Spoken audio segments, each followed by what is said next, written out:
అధ్యక్షుడిని మేము కనీసం కష్టకాలంలో వెళ్ళి వాళ్ళని పరామర్శించడానికి కూడా వీల్లేదా అని చెప్పి ఈరోజు అడుగుతాం. ఇలాంటి సమయంలో కూడా ఇన్ని రిస్ట్రిక్షన్లు పెట్టి ఏం సాధిస్తున్నారు మీరు?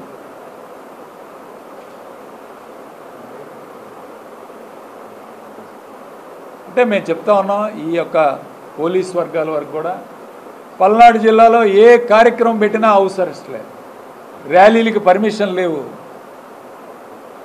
కోటి సంతకాల కార్యక్రమం చేస్తామంటే పర్మిషన్ ఇవ్వరు, రైతులకి ఇవాళ యూరియా దొరకట్లేదని ర్యాలీలు జరిగితే హౌస్ అరెస్టులు. ఇంత నియంతృత్వంగా ఒక పల్నాడు జిల్లాలోనే ఎందుకు పోలీసులు ఈ విధంగా ప్రవర్తిస్తున్నారు అనేది మాకు అర్థం కావట్లేదు. నిన్న జరిగిన ర్యాలీలు చూస్తే అనంతపూర్ జిల్లాలో పర్మిషన్లు ఇచ్చారు, కర్నూలు జిల్లాలో ఇచ్చారు, కడపలో ఇచ్చారు, ఒక పల్నాడు జిల్లాకే నియంత్రించే కార్యక్రమం. ఇప్పుడు కూడా పోలీసులు ఆయన కోర్టు లోపలికి వెళ్ళాడని చెప్పినా సరే మమ్మల్ని వదిలిపెట్టకుండా ఈరోజు మా వెహికల్లో పోలీసులు ఎస్కాట్గా వచ్చే కార్యక్రమం చేస్తారు. ప్రెస్ మీట్కి వస్తూ ఉంటే ఇంత దారుణంగా ప్రవర్తించాల్సిన అవసరం ఏంటన్నా? ఇంత నియంత్రణ పరిపాలన చేయాల్సిన అవసరమే ఉంది. శాంతియుతంగా ప్రజాస్వామ్య పద్ధతిలో వెళ్ళి పరామర్శించడానికి కూడా వీల్లేదని చెప్తా ఉన్నారు. ఇది అమానుషం, దీన్ని తీవ్రంగా ఖండిస్తున్నాం. వైఎస్ఆర్ కాంగ్రెస్ పార్టీ తరఫున ఖచ్చితంగా ఒకటే చెప్తాను, మాకంటూ ఒక రోజు వస్తుంది, వచ్చినప్పుడు వీళ్ళెవ్వరిని కూడా వదిలిపెట్టే కార్యక్రమం చేయండి, లెక్కకి లెక్క తేల్చుకునే కార్యక్రమం ఖచ్చితంగా ఉంటుందని చెప్పి ప్రతి ఒక్కరిని కూడా హెచ్చరించే కార్యక్రమం చేస్తున్నాం. అటు పోలీసులు కానీ అధికారులు కానీ ఎవరిని కూడా వదిలిపెట్టే కార్యక్రమం చేయం. వీళ్ళందరినీ కూడా డిజిటల్ డైరీలో నమోదుపరిచి, జగన్మోహన్ రెడ్డి గారు ఓపెన్ చేసిన డిజిటల్ డైరీలో నమోదుపరిచి ప్రతి ఒక్కరి సంగతి కూడా తేల్చే వరకు కూడా వైఎస్ఆర్ కాంగ్రెస్ పార్టీ నిద్రపోదని చెప్పి ఈరోజు హెచ్చరిస్తున్నాం. సుప్రీంకోర్టు ఆదేశాల మేరకు పిన్నెల్లి రామకృష్ణారెడ్డి గారు, వారి సోదరుడు పిన్నెల్లి వెంకటరామిరెడ్డి గారు ఇద్దరు కూడా ఈ రోజున సుప్రీంకోర్టు ఆదేశాల మేరకు మరి ఉన్నటువంటి మాచర్ల కోర్టులో ఈరోజు సరెండర్ అవుతూ లొంగిపోతూ ఉన్నటువంటి విషయం మీ అందరికీ కూడా తెలుసు. అయితే జిల్లాలో గతంలో ఈ గుండ్లపాడులో జరిగినటువంటి జంట హత్యలు అంటే డబుల్ మర్డర్ జరిగినప్పుడు ఆ రోజున ఉన్నటువంటి ఎస్పీ గారు ఆ స్పాట్కి వెళ్ళి అక్కడ వెరిఫై చేసి చంపిన వాళ్ళు చనిపోయిన వాళ్ళు ఇద్దరు కూడా టీడీపీ వారని చెప్పి, అలాగే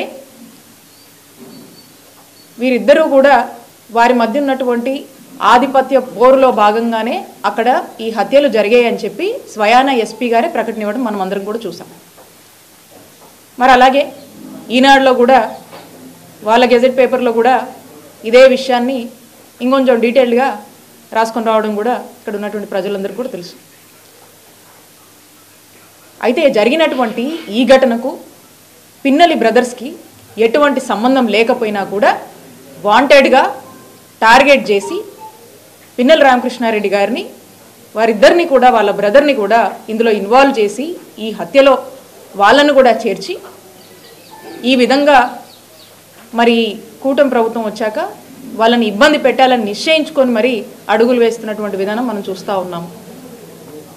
అయితే ఈ కేసు ఇలా ఉండగా మరి దీని గురించి సుప్రీంకోర్టులో ఈ ముందస్తుగా ఈ కేసుకి సంబంధించి వీళ్ళిద్దరికీ బెయిల్ ఇవ్వడం జరిగింది.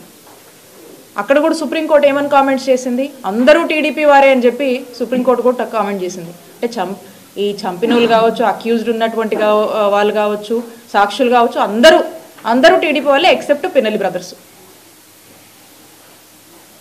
ఆ తర్వాత వీళ్ళకు ముందస్తు బెయిల్ ఇచ్చినా కూడా మళ్ళీ వీళ్ళు దానికి సంబంధించి బెయిల్ వేసుకుంటుంటే ఇప్పుడు వీళ్ళే ఈ బెయిల్ రాకుండా రకరకాలుగా సృష్టించి అడ్డం పడి ఈ రోజున వాళ్ళని అరెస్ట్ చేసేదాకా కూడా తీసుకొచ్చింది. సుప్రీంకోర్టు ఇచ్చినటువంటి ఈ డైరెక్షన్ మీద వాళ్ళు ప్లాన్డ్గా ఈ రోజున మేము సరెండర్ అవుతున్నామని చెప్పి పద్ధతిగా యాజ్ పర్ ద రూల్స్ వాళ్ళు వెళ్ళి ఈరోజు సరెండర్ అవ్వడం జరుగుతూ ఉంది. మరి మన జిల్లాలో మాత్రము సుప్రీంకోర్టు గైడ్లైన్స్ని వాళ్ళు చెప్పినటువంటి విధానాలు ఫాలో అవుతూ పిన్నెల్లి గారి బ్రదర్స్ మరి ఈరోజు వెళ్తూ ఉంటే మేమంతా వైఎస్ఆర్ కాంగ్రెస్ పార్టీలో మేమంతా కలిసి పనిచేశాము. పిన్నెల రామకృష్ణారెడ్డి గారు ఒక సీనియర్ నాయకులు, మా పల్నాడు జిల్లా పార్టీ ప్రెసిడెంటు, చీఫ్ విప్గా పనిచేస్తున్నారు. మేమంతా కూడా అసెంబ్లీలో కలిసి పనిచేసాం. మేమంతా కూడా జిల్లాలో అందరం కూడా కలిసిమెలిసి మా పార్టీకి సంబంధించినటువంటి కార్యక్రమాలు కానీ ఏదైనా కూడా అందరం కలిసిమెలిసి ఉంటాము. మరి మా ఉమ్మడి జిల్లాకు సంబంధించినటువంటి వైఎస్ఆర్ కాంగ్రెస్ పార్టీ నాయకులు వచ్చి సంఘీభావం తెలుపుదామని అక్కడికి వెళ్దామని అనుకుంటే ఎందుకు ఇంత రెడ్ అలర్ట్ జిల్లాలో ఈ పోలీసులు ఇచ్చారని మేము అడుగుతా ఉన్నాము. ఏదో ఎమర్జెన్సీ వచ్చినట్టు, ఎమర్జెన్సీ క్రియేట్ అయిపోయినట్టు చుట్టుపక్కన మొత్తం జిల్లాలో మనం చూసినట్టయితే 70 చెక్ పోస్టులు పెట్టారు. మాచర్లకు వెళ్ళే అన్ని వైపుల నుంచి కూడా మొత్తం బార్కేడింగ్తో కంప్లీట్ మొత్తం బార్కేడింగ్ చేసి ఎవరిని కూడా వెళ్ళనీయకుండా చేస్తూ ఉన్నారు. రాత్రి 11-12 గంటలకు అప్పటి నుంచి కూడా ఇంటి చుట్టూ పోలీసులను పెట్టి నైట్ నోటీసులు ఇస్తామంటారు. అంటే ఎక్కడికైనా పారిపోతున్నామా మేము? లేదా ఏదో జరిగిపోయిందని ఏదో వేడుకలు చేసుకున్నాం అనుకుంటున్నామా? ఎక్కడన్నా ధర్నాలకో లేకపోతే ర్యాలీలకో పిలుపునిచ్చామా? ఇదేం కాదే. ఇలాంటివేం మేము ఆర్గనైజ్ చేయలేదే. మా పార్టీ నాయకుడిగా మేమందరం కూడా కలిసిమెలిసి పనిచేస్తున్నటువంటి నేపథ్యంలో ఈ విధమైనటువంటి ఇబ్బంది వచ్చింది.